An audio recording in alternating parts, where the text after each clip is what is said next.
Donc aujourd'hui, c'est moi qui vous fais une petite vidéo. Et cette vidéo, je vais la faire sur les 12 violences.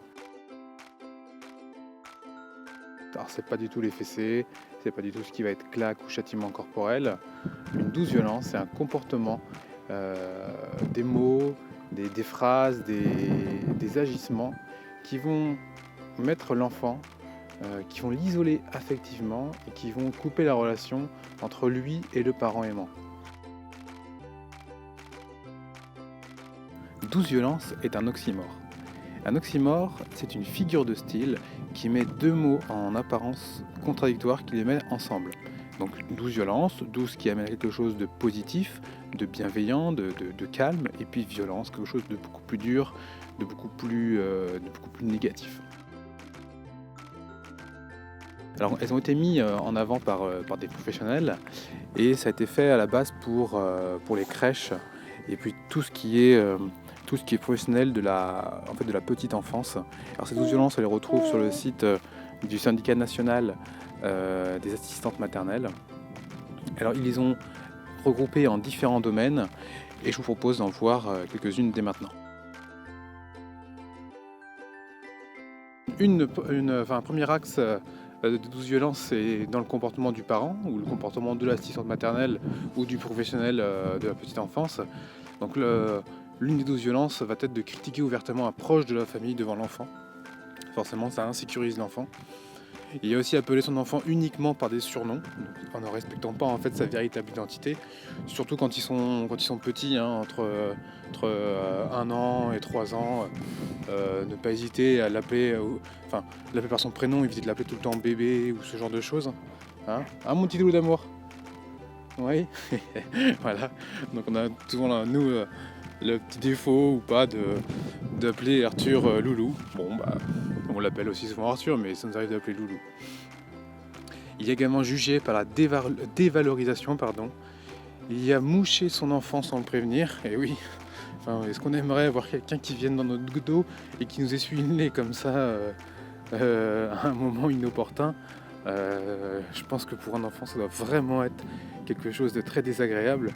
Et quand on voit que ça arrive, l'enfant a tout de suite l'envie de partir, de bouger son nez et puis de renifler en permanence à la place. Et puis il y a aussi forcer son enfant à faire un bisou, surtout à des gens qu'il ne connaît pas, ou des gens où nous-mêmes on ne fait pas de bisous. Donc un enfant, il est libre de son corps, la politesse ça s'apprend avec le temps. Avant 4 ans, c'est inutile de vouloir forcer à tout prix puisque de toute façon il va l'apprendre par lui-même, il suffit de lui apprendre avec le temps. Il y a forcer son enfant à faire une activité, presser son enfant, lui mettre simplement la pression pour qu'il se dépêche. Allez, mets tes chaussures, dépêche-toi, on y va, on va être en retard, tout ça. L'enfant, il n'a pas de notion du temps, donc à part perdre du temps supplémentaire, j'espère vraiment que vous m'entendez avec le vent, parce qu'il y a vraiment beaucoup de vent. À part perdre du temps, vous mettre en colère, mettre en colère l'enfant, en fait on gagne rien. Il y a forcer son enfant à manger. Supprimer le dessert si votre enfant ne termine pas ce qu'il a dans son assiette. Faire du chantage. Mettre votre enfant au lit s'il ne veut pas manger. Empêcher votre enfant de dormir parce que c'est l'heure du repas. Empêcher votre enfant de manger tout seul parce qu'il va se salir. Déshabiller votre enfant pour que ses vêtements restent propres. Critiquer la nourriture devant votre enfant que l'on forcera à terminer. Mélanger tous les aliments dans son assiette. Bref, il est là. Vous voyez mon chouchou? On fait des bulles. On fait des bulles. 12 violences autour de la toilette. Il y a par exemple parler entre adultes pendant qu'on change l'enfant. C'est-à-dire que lui, il est tout seul, on le change, et puis comme s'il n'était pas là. Il y a faire des commentaires sur son hygiène.